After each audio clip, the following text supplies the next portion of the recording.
Welcome to Secrets of the Stars, where we explore the ancient knowledge of astrology, decode your unique blueprint, and unveil how the wisdom of the sky contributes to your life.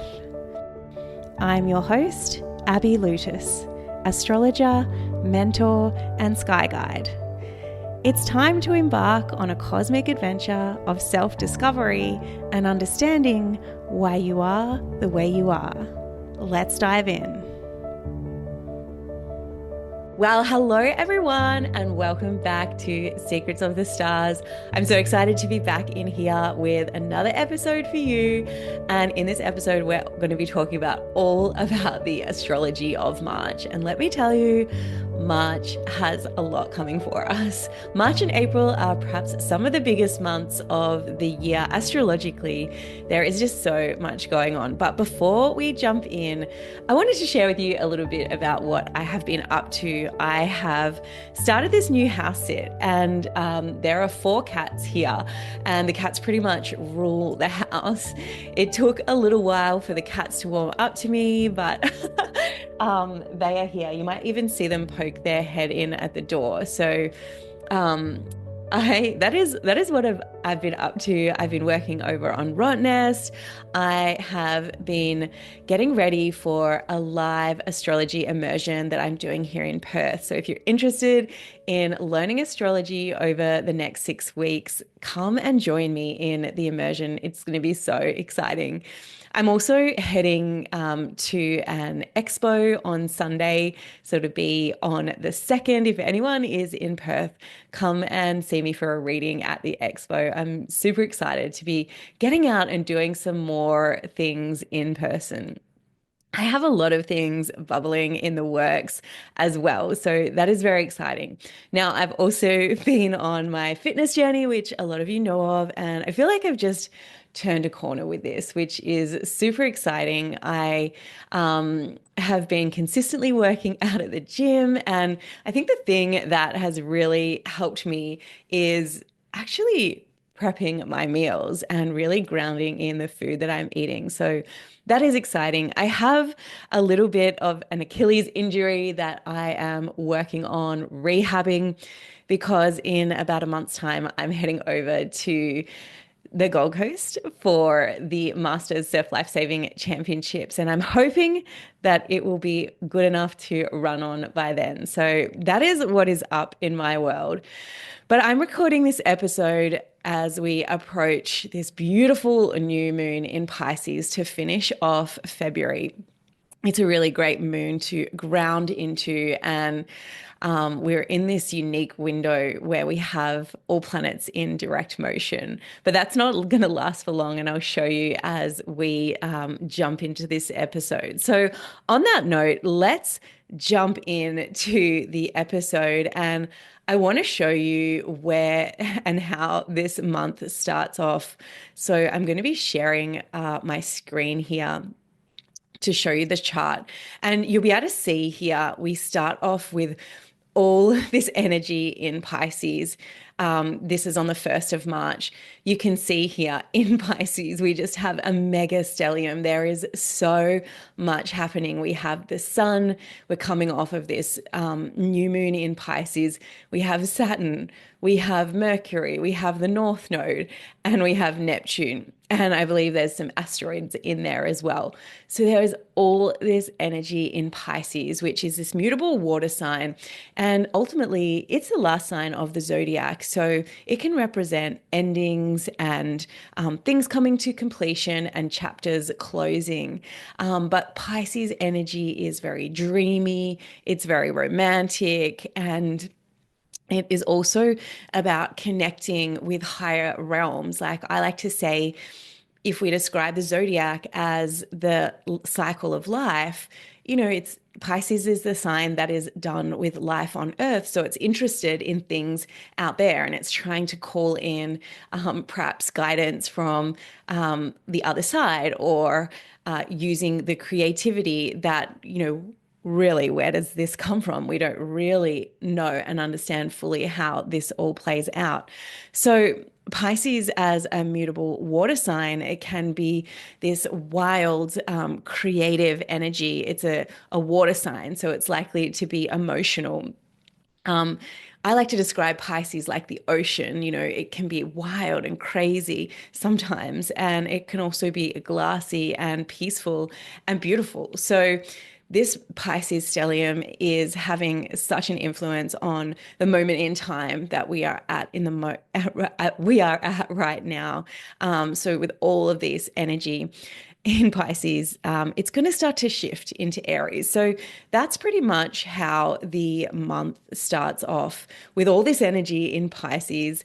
Um, then we go into Venus retrograde starting on the 2nd of March. Venus retrograde is occurring until the 13th of April, and it generally lasts for 40 days and 40 nights. And it's all about taking stock of your feminine expression. This transit brings a focus on self-love, relationships, how you like to receive pleasure, how you indulge, your personal values, all the way down to your relationship with money. So we know that retrogrades are a time of reflecting and looking back. So it's a really good time to look at your relationship with yourself, along with relationships to others. Now, are you standing in your own power? Are you accessing your intuition? Are you standing on the stage of your own life? Are you focused on you? And if not, why not? So this is a time to take actions to bring these energies into your life. Now, with this retrograde starting in Aries, it's asking us to pioneer this area of our life, our own individuality, and really boldly step into our own independence. While it's also going to retrograde back into Pisces. And so that means that it's tapping into this energy of intuition and creativity, imagination and spirituality, and being able to draw those into our unique persona, right? So to me, I think this Venus retrograde might be more challenging at the beginning because Venus is in Aries to start with. And Venus in Aries is essentially in fall, which is an area that Venus doesn't like to be in. She doesn't have the tools available to do her job properly.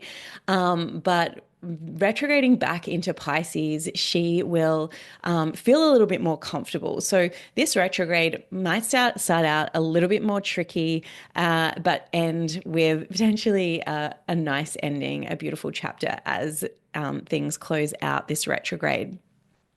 Mercury is also going to be going retrograde, but I'll talk a little bit more about that as we get there. So that's the second. Then we start the new week on Monday the 3rd, and we have Mercury making a conjunction to Neptune. So this might be making it easy for you to think creatively. It's about connecting your intuition.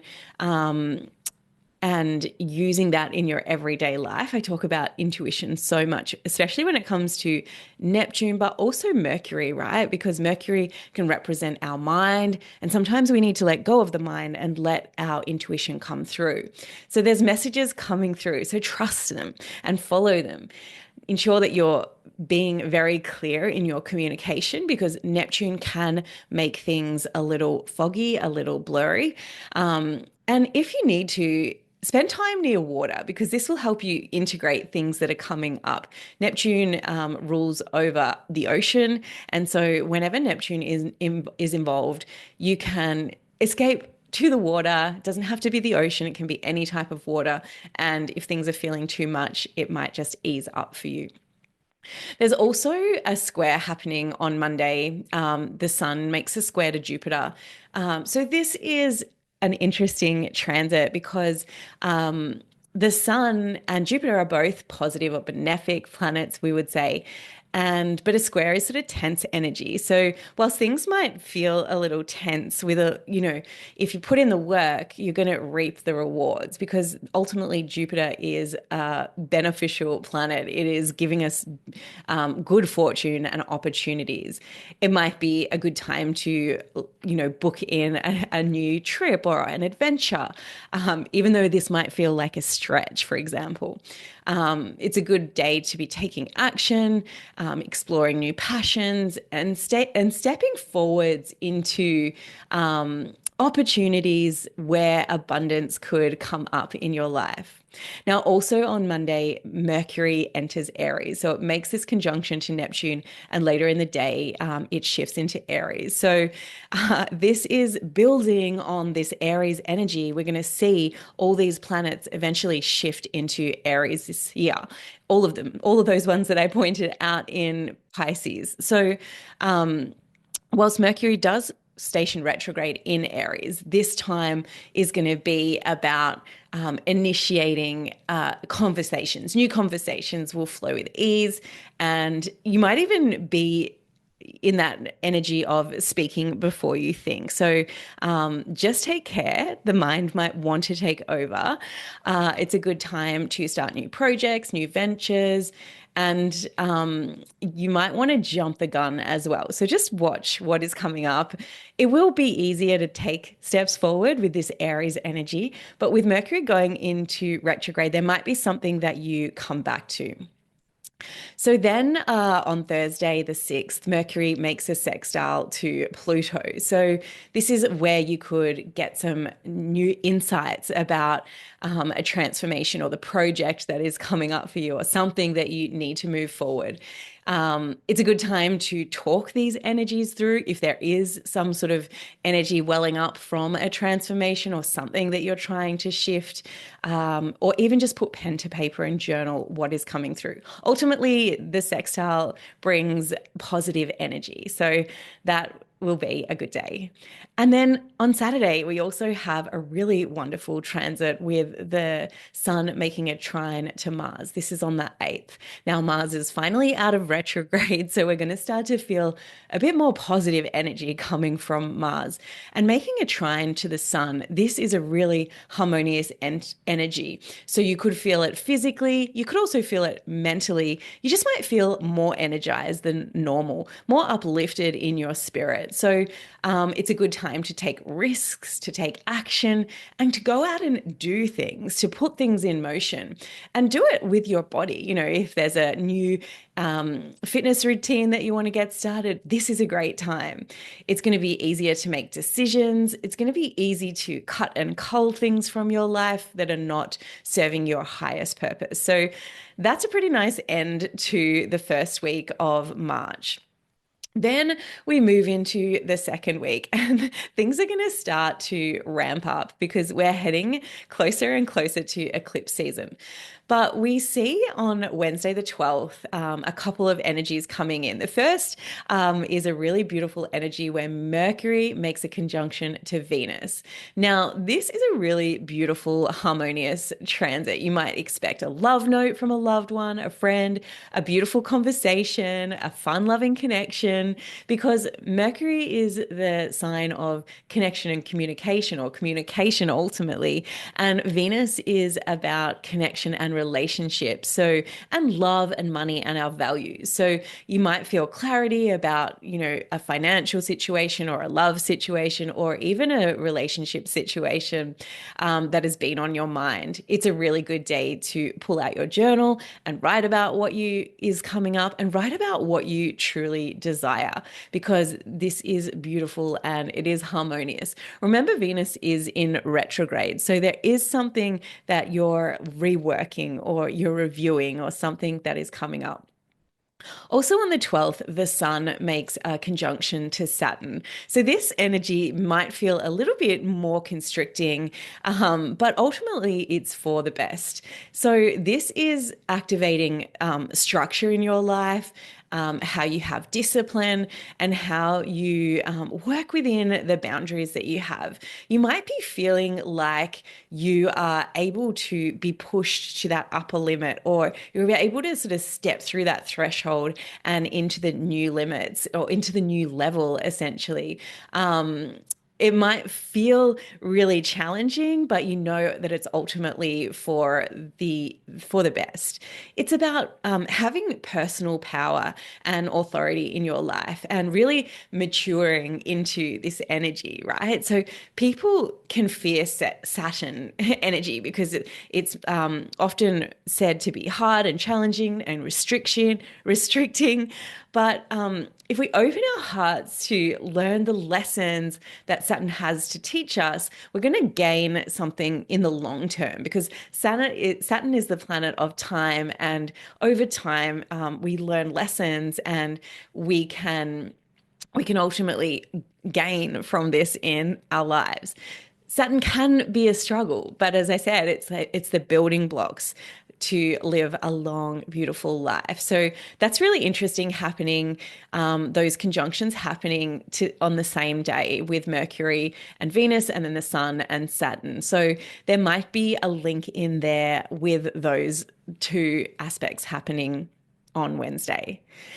Then we move into eclipse season, and I'm going to pull up the eclipse chart and show you a little bit about this Virgo full moon. But let me tell you a little bit about it first. But so lunar eclipses, they happen when the full moon is essentially darkened, because it passes through the shadow of that the earth casts from the sun. All right, so it's not like other full moons in terms of rituals and ceremonies, and you just have to be a little bit careful if you are doing rituals and ceremonies, because eclipse energy is more dynamic than usual. It can create disruptions, it can be blindsiding, and it can bring sudden changes. But eclipse energy has been a little bit dramatized. So it could only just show up as a mere disruption. But if you think back to when, back in like the second, third century BC, when astrology was first coming into the world and people were just looking at the stars, we didn't have any TVs. Eclipses would be a time where the sun or the moon would be essentially shone out, right? And it was this weird phenomenon that people like didn't really know what was going on, because it's ultimately the sun, if we're talking about a solar eclipse, it's our life, or the sun in our sky is our life force. And when that suddenly goes blank, it's like, what is what is going on? And so that's why eclipses can be said to represent these sudden changes or disruptions. But let me show you this Virgo lunar eclipse, which we start off the season with the lunar eclipse. I'm going to pull it up here. All right, so here we can see this Virgo moon, and this is the eclipse happening here. So this moon is ruled by Mercury, which ultimately is stationing retrograde. We can see here. This doesn't actually happen until the 15th, but this has a bit of an impact. So the the moon in Virgo is it's an earth moon, so it can be very grounded, but happening as an eclipse, it might not necessarily feel that way. And with Mercury stationing direct, this is the more difficult time of the retrograde, right? Because it is Mercury is coming to a stop. Think of retrogrades like a pendulum. If we swing the pendulum forward, it then eventually stops, and it kind of has this hang time before it goes into the retrograde motion. You can think about planets in the same way. So Mercury is in a standstill, essentially, and ruling this eclipse, it could feel a little like communication doesn't flow, things like travel plans might go awry. All Mercury retrograde things will be tied into this eclipse. It's also the sun is also coming off of this conjunction to Saturn. So there is this element of constriction tied into this eclipse. Now, I think with this eclipse in Virgo, it's really important to be paying attention to our health, our fitness, our wellness. What are we doing to support our physical bodies in our life? Because ultimately, Virgo can represent our day to day and how we show up in our bodies. Where are you? Where are you providing a service to other people? This is a Virgo quality, right? It might be something that comes up or something that gets thrown into chaos, essentially. So what is it that what is it coming up for you? Where is the disruption coming? How can you ground into your truth and trust that this energy is only here for a season? It's not forever. And that's what we need to remember with all transits, that things, they don't happen and play out forever. It's just a season or a chapter in our life. Now, the other thing that is occurring in this eclipse is the sun is making a sextile to Uranus in Taurus here. So this could bring in a little bit more chaos because we know that Uranus is the change maker. It likes to initiate the individuality or the chaos or the uniqueness within a person. And Uranus can also be responsible for disruptions. And it might be a little bit challenging with this Saturn energy, but ultimately the sextile should bring a bit more lightness about the energy that's coming in from Uranus. So that's a lot going on with the first eclipse as we head into this eclipse season. Then after the eclipse, as I mentioned, on Saturday the 15th, we see Mercury station retrograde in Aries.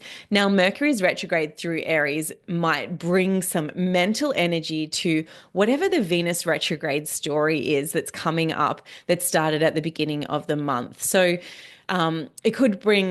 it might bring like delays or confusion in your life, especially around independence, those Aries themes of the self. But communication and air breakdowns and like glitches in travel and technology, they're all kind of underlying themes of Mercury retrograde. Now, as I said, with Mercury in Aries, you could be prone to making impulsive decisions based on emotion, not logic. So just be mindful of, think before you speak, stay grounded in the present moment, and use this time for reflecting rather than taking sort of action straight away. You might feel like you want to act on impulse, but think about what is coming up for you to review during this time. Then we step into the third week of March, and things continue to be full on. So the sun makes a conjunction on the 20th, Thursday the 20th. And this is a transit that happens once a year. And it's really shining into our imagination, our creative powers, Neptune can make things idealistic. So it could be a great day to get away from the world, to dive into your imagination, to transcend the material world, to enjoy the energy of Neptune, the creativity, the romanticism of it all. But there could be illusions going in. Things might not be clear. Things could be confusing. And while it's a good day, I like to say with Neptune to put those rose-colored glasses on. Remember, it's not always going to feel like this, okay? So again, you can get to the ocean if things are feeling like they're not flowing. And this is not really a day to be in the mind, right? It's a day to be in creative energy or be in connection and doing things that you love and that make you feel inspired and creative, right? Because if you are in the mind, you might just find that you're confused. You might be more prone to addictions because Neptune rules addictions. And it might just like take you to the edge and beyond, essentially. But essentially, that is the last transit of the astrological year because we see the sun move into Aries, which is the very beginning of the new astrological year. In tropical astrology, the signs are based off the seasons. So we start the equinox on the 20th of March and the sun shifts into Aries. So it's that first sign of the zodiac. And so that equinox aligning there is a time where we find balance. So there's equal daylight hours, equal nightlight hours, or dark hours, I should say. But tap into that balance in all this energy that is coming up with March and the eclipse season and the planet shifting signs and the retrograde. Just find this balance point or whatever it is for you. Balance is an interesting word. We could also use harmony, but balance is a great way to describe the eclipse because we have the equal daylight and the equal dark hours of the day. Now, Aries energy is like it's igniting. It's the cardinal fire energy. It's like the spark of the match. And sometimes I even say it's like ready, fire, aim, right? We shoot before we're ready. So it's about starting things and having passion and motivation and drive towards them. And this is all building to the Aries energy that is going to be ignited in our charts this year. Now, Aries is competitive. It likes to move forward no matter what. And so there might be this push-pull dynamic because we are still in the midst of these retrogrades with Venus and Mercury in retrograde. So, if the sun is illuminating the shadow side of Aries, things could feel frustrating, combative. It could feel angry or raging. So that's how the Aries energy can change and can be different. So after the sun shifts into Aries and we start the new astrological year, Venus has a few moments. So on the Saturday, the 22nd, Venus makes a sextile to Pluto. Now, remember, Venus is in retrograde. So Venus has made this aspect to Pluto a few months ago. So this might be reviewing something that is all about something that maybe you're changing or something that has come to light, that has come to the surface. This is the Pluto energy. It could be linked to a female or the divine feminine energy within you, but it's about receiving. So maybe there's something about rewiring your beliefs around money or love or the connections that you have. Maybe you're reassessing that.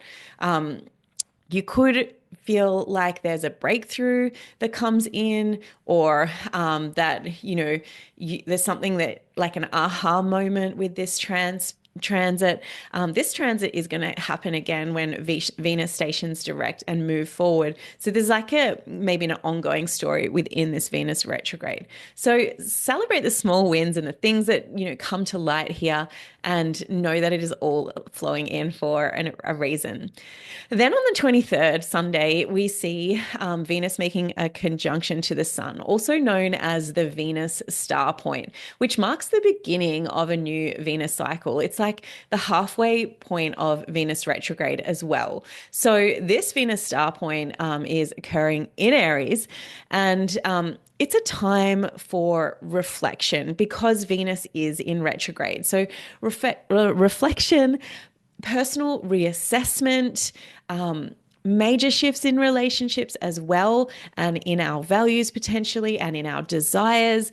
But ultimately, this is a beautiful transit. It's the harmonious part of Venus retrograde. And I think things are going to get better as Venus shifts into Pisces. So things might be illuminated when it comes to love, when it comes to your feminine energy, maybe how you're accessing that, maybe how you're sharing that with the world. So soften into the things that like are bringing value in for you and be open to receive these things that are coming into your life.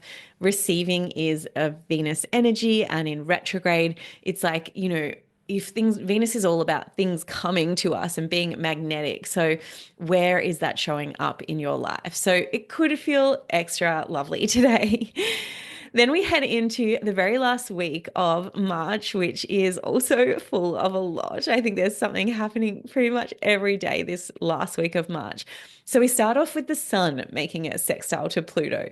And this might be, again, something coming up because Venus just made a sextile to Pluto and now the sun is making that sextile. So something a light being shone on an area that, maybe you need to work on, or maybe something that's coming up from the depths, or that's coming up to be illuminated or to be seen. Something is becoming clear in this transformation that you might be going through. Then on Tuesday, Mercury makes a conjunction to the sun. So we just saw this with Venus, and now Mercury is coming through. So this is ultimately called a cazimi, and it's the Arabic term for being in the heart of the sun. So again, this marks the midpoint of Mercury retrograde.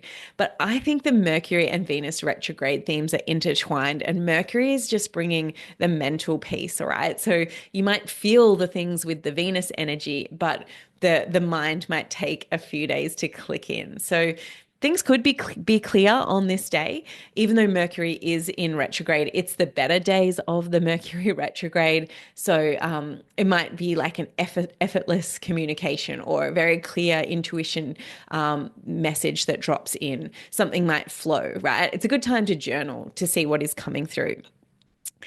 All right, then Mercury makes a sextile to Pluto. So we have all this energy moving over with this Pluto point. So this is on Wednesday, the 26th. And this happened earlier in the month on the 6th of March. So as I mentioned then, it was about gaining insights as a fresh transformation that's coming in. And that might just, be made extra clear on Wednesday, the 26th. And it's a good time to maybe go back to your journal and see what happened earlier in the month on the 6th of March, and see what was coming up for you. I always like to keep track of what is going on my days, because then you can map it with the astrological energy. Now, Thursday the 27th could be a little bit tricky because we head into this interesting energy where Mars makes a square to Chiron. So Mars, as we know, is the archetype of the god of war, and it is about forward motion and action and our physical energy, but it's also about combativeness and aggression and rage, essentially, and fighting. So when it's making a square, a tense energy angle to Chiron, which is the wounded healer, there could be something coming up about a cycle that you're trying to break, a wound that you're trying to heal. And this could feel like rage. It could feel angry. It could feel hard, because that square energy is making things a little bit more challenging, extra tense. All right. What might soften this energy is that Venus retrogrades back into Pisces, right? And so this is where the Venus retrograde story might get a little bit easier, because Venus is exalted in the sign of Pisces, where she feels a bit more comfortable.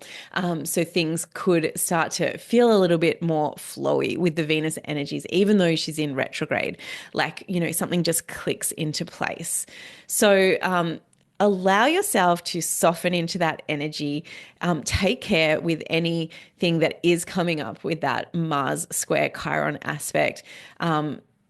And just allow things to flow as best they can in your life, because things are sort of starting to ramp up as we get towards the end of March. Then on Friday, the 28th, Venus makes a conjunction to Neptune. And this transit also occurred back in the beginning of February. And it's going to happen again when Venus stations retrograde and moves forward. So there might be this unfolding story that you're coming back to. You might have had a really beautiful moment at the beginning of February with this energy.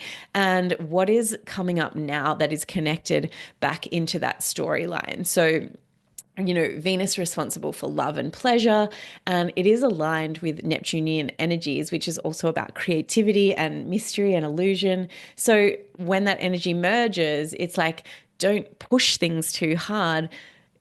Sit in the joy, sit in the ease, wear the rose-colored glasses, as I say. Sit in the imagination and the creativity, and get out of your mind, all right? But there's something that is connected back to the beginning of February.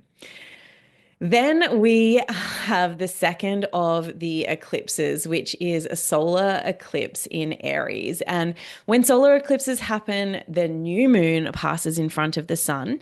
And again, this is not like other new moons. They're not as solar eclipses are not as chill as normal moons. As I said, they can cause those disruptions. Now, this solar eclipse is happening in Aries, and it's the last of the eclipse series that's happening in Aries. And I want to bring it up on my chart here and show you what is going on. Okay, so here we have this Aries eclipse happening here, happening at 9 degrees of Aries. And we can see here Mercury in retrograde, Venus in retrograde, as I've been mentioning. But this eclipse is being ruled by Mars because Mars is the ruler of Aries. Okay. And we can see here Mars is making that square to Chiron, which I spoke about earlier. So, whilst this eclipse could be especially in Aries, it's a fiery eclipse, right?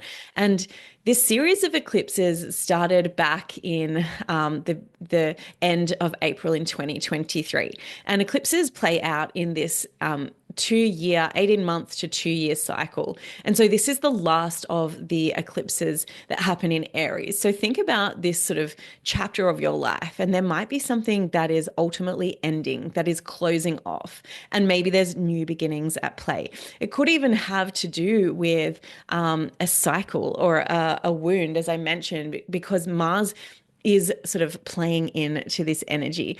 Mars is also making some harmonious aspects here. We see a sextile to Uranus and trine to Saturn.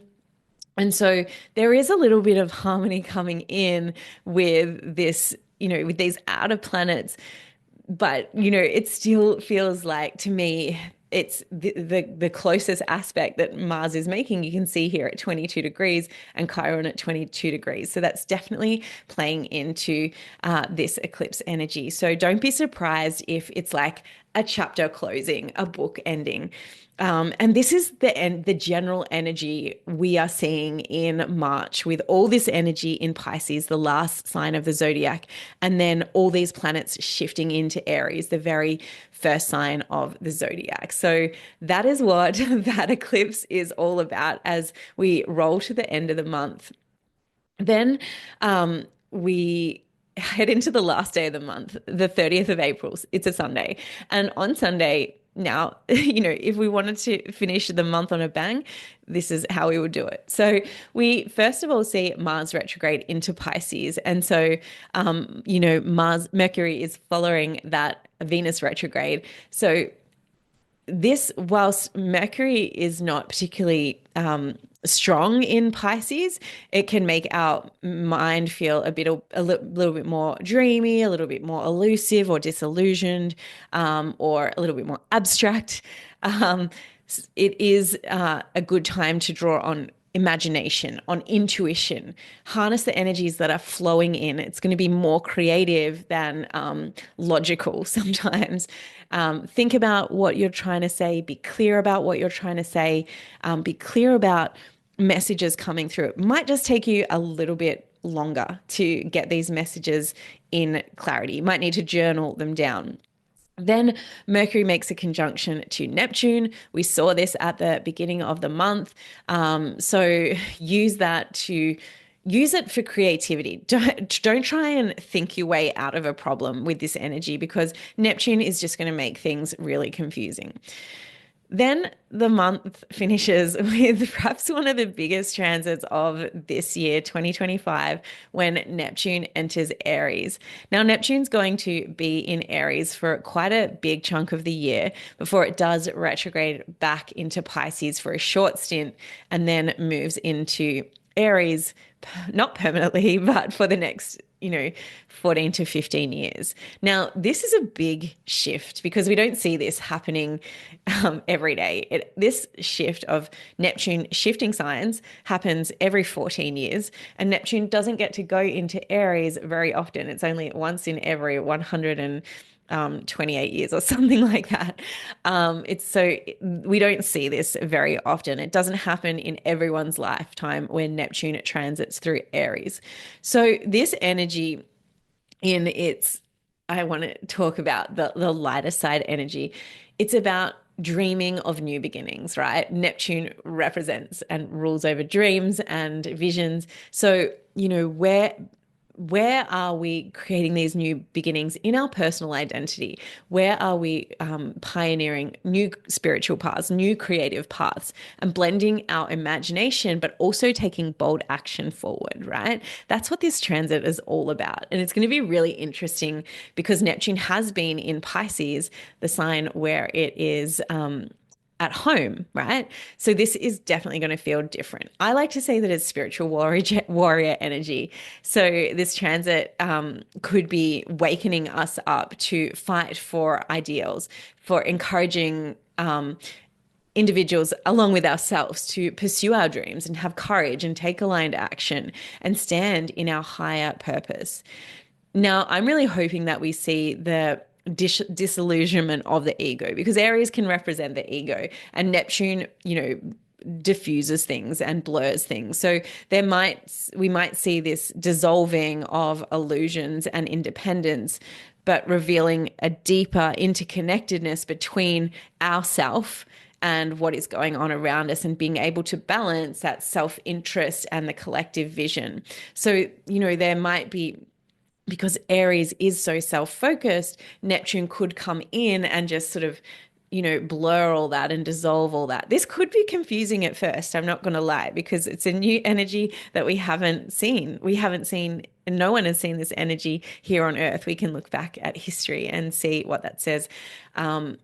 But this transit is going to be playing out for months and months and months. So see what stories are coming up as we sort of step into the energy of Neptune transiting Aries, because it is different. It is something that we haven't seen. So that pretty much brings us to the end of the month. And, if we go back to this chart, I will show you here on my screen. We can see how we started the month off with all of these energies we started off with all the energies in Aries.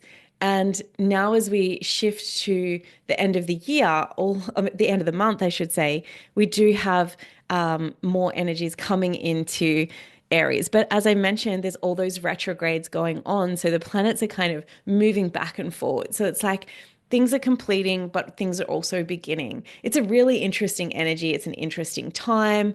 Let's see what unfolds in our life. So there you have it. It's a lot. It's a big month. There is a lot going on. Ground into this energy of the Pisces new moon as we close out February and begin the month. And really come back to yourself. If things are ending naturally, let them go. All right. We sometimes, we can't control a lot of the things that are going in our lives. So we just have to allow things to happen. That's what the Venus retrograde energy is probably going to be helping us with, just allowing the release, the letting go. But know that that is making space for new things coming in. So there you have it. I hope you have enjoyed this episode. I hope you've found it insightful and it's given you a bit of insight into the energies that are coming up for this month and what it might look like for you. If you have planets and points in Pisces and Aries, this could be impacting you more on a personal level. If you don't have many planets or points in those signs, it might not be as dramatic and is impactful for you. So I hope you've enjoyed this episode, and I'm going to have links in my show notes to my astrological course. If you want to book a reading, you can find it all on my website, abbylutis.com. And until next time, I hope you have an incredible day, and I look forward to seeing you in the next episode. Thank you for joining me on this cosmic journey of self-discovery. If you have enjoyed this episode, please leave a review and share it with someone who you think would love it. Keep exploring the secrets of the stars, and remember, the universe has woven a unique story just for you. Until next time, keep shining bright.